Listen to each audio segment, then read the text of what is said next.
আসসালামু আলাইকুম। একটা কথা আছে না,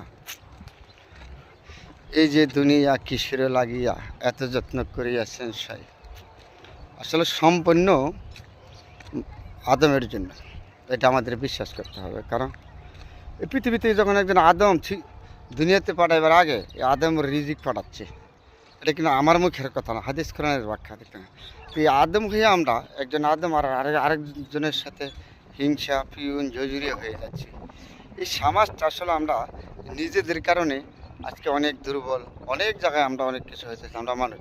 কারণ আমরা মানুষ হিসাবে একটু নিজে চিন্তা করলে আমরা কত গর্ব আদম হিসেবে সৃষ্টি করেছে। তারপরও আমরা একজন মানুষ আরেকজনের মানুষের প্রতি আঘাত করে বই, একদম মার দিই বা তাকে কীভাবে ঠকাবো, কীভাবে তাকে আঘাত করব, এই আমাদের চিন্তা ভাবনা। কার এটা মাইরা খাবো, মানুষের মন মানসিকতা কথা আর কোনো ইয়া নাই। এইভাবে কি চলে? এইভাবে যদি হয় মানুষ